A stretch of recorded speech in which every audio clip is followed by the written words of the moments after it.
amigas, amigos, familiares de las víctimas de la represión en los tiempos del autoritarismo que padecimos en nuestro país. Estamos en un acto muy fuerte y al mismo tiempo muy lleno de significados y de dolor, pero también es un acto de esperanza, es un acto para buscar entre todos cerrar una etapa, una historia negra de sufrimiento, de represión y dar inicio a una etapa nueva que ya, podría yo decir, comenzó desde hace un poco más de 3 años. Los que lucharon por una patria justa, libre, independiente, no tuvieron la posibilidad de hacerlo más que con los métodos que podían llevar a cabo, con las movilizaciones y en algunos casos también con las armas, porque no había manera de buscar una transformación, un cambio, de hacer valer la justicia ante el predominio de un régimen autoritario, antidemocrático. Ya todos sabemos que se hacían las elecciones solo para cumplir con un requisito, para llenar el expediente. La Constitución se respetaba en la forma y se violaba en el fondo.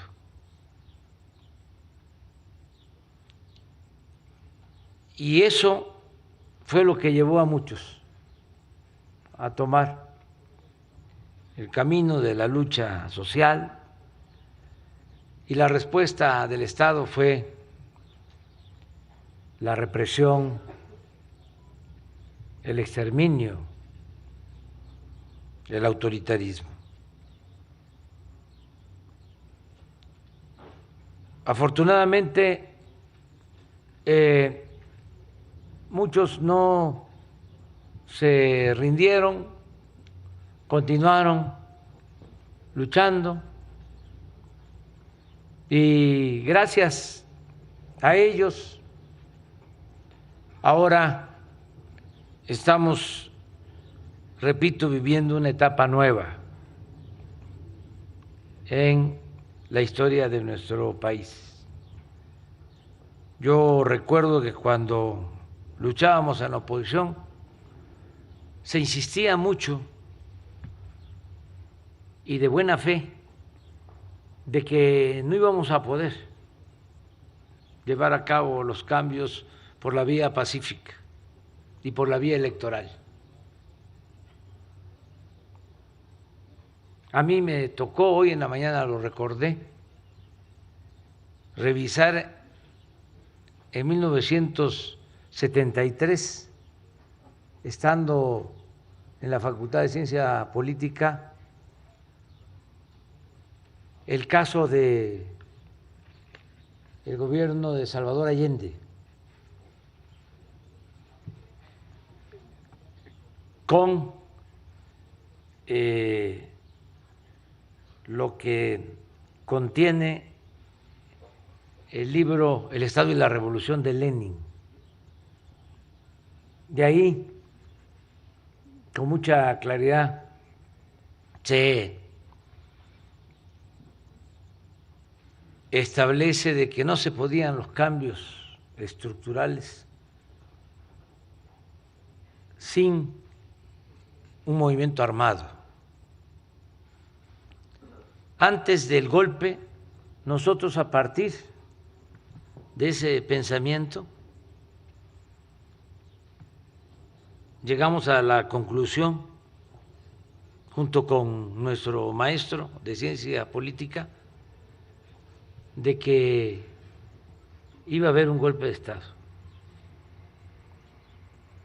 Por eso me dolió mucho cuando me enteré del derrocamiento del presidente Allende, que fue de los pocos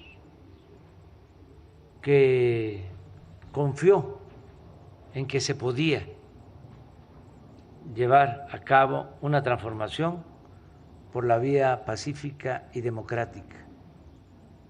Por eso fue varias veces candidato a la presidencia de Chile. En aquel entonces, porque no hay que olvidar las circunstancias que cambian. En una visita del comandante Castro, le entregó un rifle. Esto como mensaje de que iba a ser muy difícil el que pudiera llevar a cabo la transformación en Chile.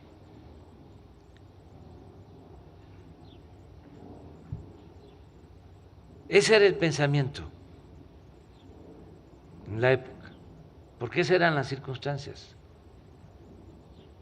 porque estaba muy difícil conseguir los cambios por la vía pacífica.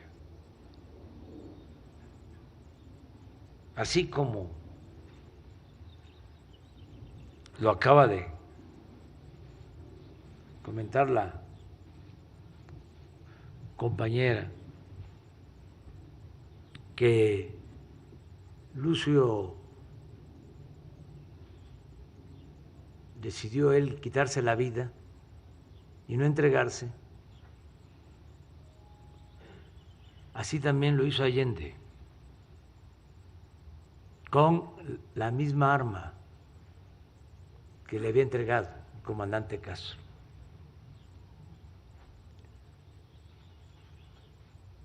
Pero aún con eso se siguió insistiendo en la vía pacífica y en la vía democrática, y siguió existiendo también el otro pensamiento. Y decía yo que en la campaña nos recordaban la historia, porque no era un invento, no era una cuestión ideológica, era una realidad histórica.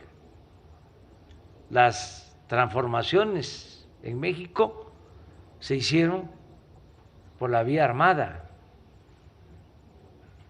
y no porque lo quisieran nuestros héroes.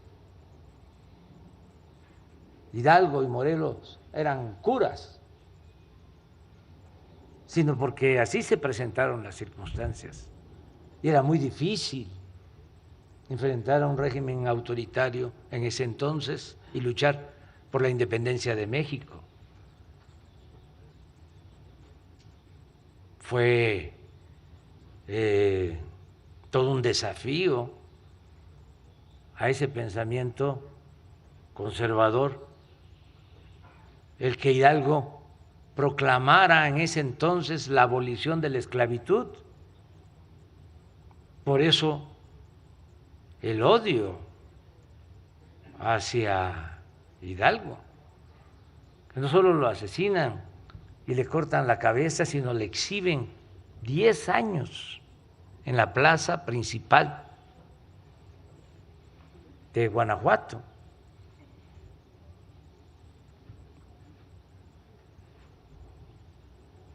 En la Reforma, lo mismo, fue con las armas. Y en la guerra de intervención se restauró la República con las armas, porque nos invadieron. En ese entonces el ejército más poderoso del mundo, el ejército francés, y esa fue la segunda transformación. Y la Revolución Mexicana, pues todos lo sabemos, fue un movimiento armado, porque existía una dictadura y el pueblo estaba esclavizado, y el pueblo y los dirigentes revolucionarios llamaron a tomar las armas, hasta de manera abierta, pública. En el plan de San Luis aparece la convocatoria al llamamiento de Francisco I. Madero a tomar las armas un 20 de noviembre a las 6 de la tarde. Entonces, por eso con mucha razón decían, no van a poder, no lo van a permitir. Y nosotros insistimos de que se podía, y que sabíamos además que las cartas estaban marcadas y que los dados estaban cargados y que existía y padecimos de fraudes electorales, y aún así continuamos luchando. Afortunadamente, por esa perseverancia y de muchos luchadores sociales, primero los que lo intentaron con otros métodos y los que siguieron, porque estos momentos son fruto de aquellos tiempos de lucha, de muchos tiempos de sacrificio y de lucha, de mucha gente. Entonces, ya están cambiando las cosas en el país y en el mundo. Estamos viendo en nuestra América cómo por la vía democrática, lo que acaba de suceder ahora en Colombia, nunca había ganado un movimiento de izquierda. Era muy difícil Colombia, un conservadurismo de lo más arraigado en toda América y con mucha influencia extranjera. Y aún así se triunfó. Entonces, estamos viviendo nuevos tiempos y yo creo que este acto es una prueba de que se está cambiando. Desde luego es un primer paso, como aquí se dijo, y no queremos que esto quede en la superficie, no queremos la simulación. Queremos ir al fondo con la participación de todas y de todos, que hagamos ese compromiso, porque es lo mejor. Eso nos alivia a todos. Es un acto de reconciliación nacional que necesitamos. No se le puede dar vuelta a la hoja así nada más. Tenemos que conocer la verdad y tenemos que conocer toda la verdad y que haya justicia para que no se repitan actos oprobiosos, para que no vuelva a haber represión, autoritarismo en nuestro país. Por eso, qué bueno que se constituye esta comisión y que participemos todos. Yo quiero señalar dos cosas. Desde luego, el derecho en demasía que tienen los familiares de las víctimas para pedir justicia. Eso es lo más importante. La Fiscalía, Andrés Manuel. Va a haber también la participación de la Fiscalía, aunque es un órgano autónomo, respetuosamente le vamos a pedir que participe, que trabaje en este grupo, en este equipo. Por eso, lo primero es lo que ustedes, las víctimas y familiares de víctimas, estén haciendo, porque va a depender mucho de ustedes.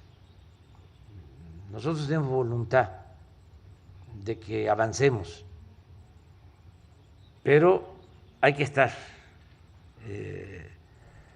empujando, hay que perseverar y que no nos conformemos con estarnos reuniendo cada 2, cada 3 días o cada semana o menos cada 15 días, no, trabajar, porque falta poco tiempo para que termine nuestro gobierno, van a venir otros gobiernos porque ya las cosas han cambiado en el país, ya cambió sobre todo la mentalidad del pueblo, ya no van a poder detener movimientos como estos, pero es mejor avanzar lo más que se pueda. Entonces, que ustedes con quienes están ayudando se apuren. Y quiero hacer 2 reflexiones finales. Una, el que no debe de olvidarse que la responsabilidad principal, incluso legal, recae en las autoridades civiles. Hoy lo repetí en la mañana, hablando del caso del 68, de la represión del 68. La responsabilidad mayor, o mejor dicho, la orden de reprimir, la dio Marcelino García Barragán, secretario de la Defensa, o Gustavo Díaz Ordaz, presidente de México. Pero además, formalmente, el presidente es el comandante supremo de las Fuerzas Armadas. Entonces, actos que han manchado la trayectoria de contribución al desarrollo de México de las Fuerzas Armadas han estado vinculados, relacionados con órdenes recibidas por gobiernos civiles. No quiero, porque no es el momento de ejemplificar sobre lo acontecido en los últimos tiempos, pero fue una orden dada desde arriba y que, sin querer convencer a nadie, nada más para tener todos los elementos y ser objetivos y sobre todo justos,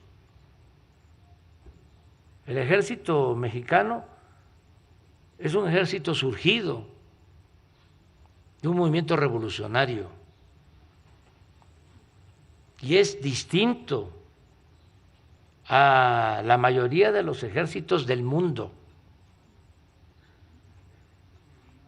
Este ejército tiene sus orígenes en el pueblo. El soldado es pueblo uniformado y en la mayoría de los oficiales de alto rango existe una vinculación directa con la gente. No hay una cúpula militar que pertenezca a la oligarquía de este país, como sí sucede en otros países. Cuando me tocó decidir sobre quién iba a estar de secretario de la Defensa, hice un análisis a fondo, desde su actitud en cuanto al respeto a los derechos humanos hasta su responsabilidad como militar, pasando por su honestidad y compromiso con el pueblo. Y una cosa que me llamó la atención es que de los 35 generales de división, la mayoría hijos de campesinos, de obreros, de comerciantes, de militares, de maestras, de maestros. Entonces eso, tenerlo presente, por eso no me ha costado mucho trabajo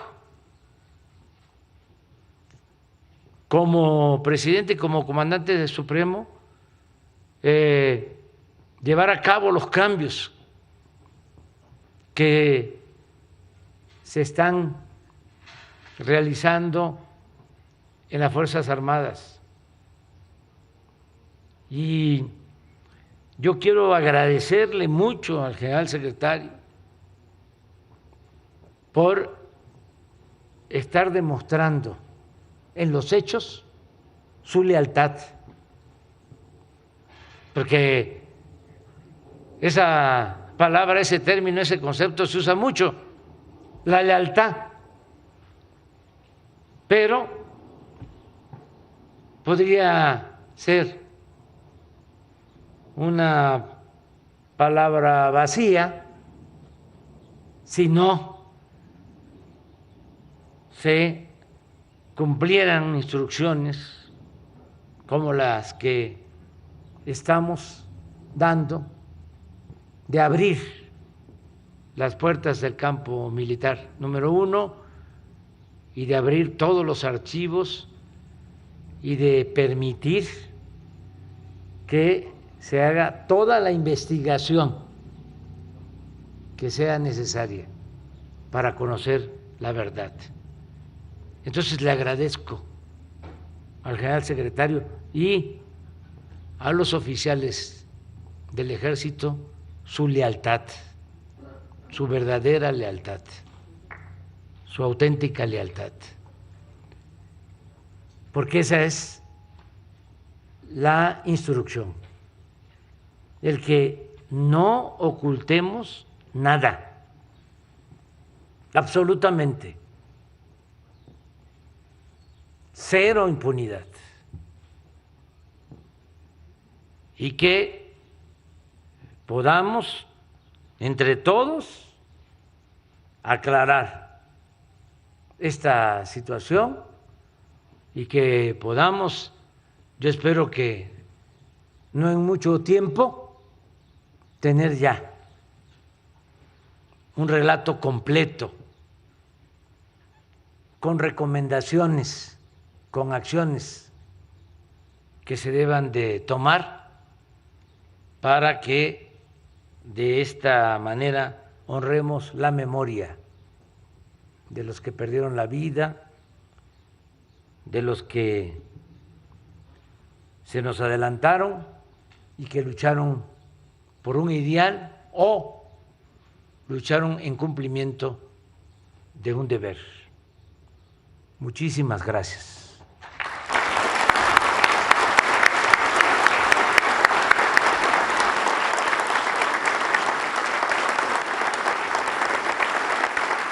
Favor de ponerse de pie.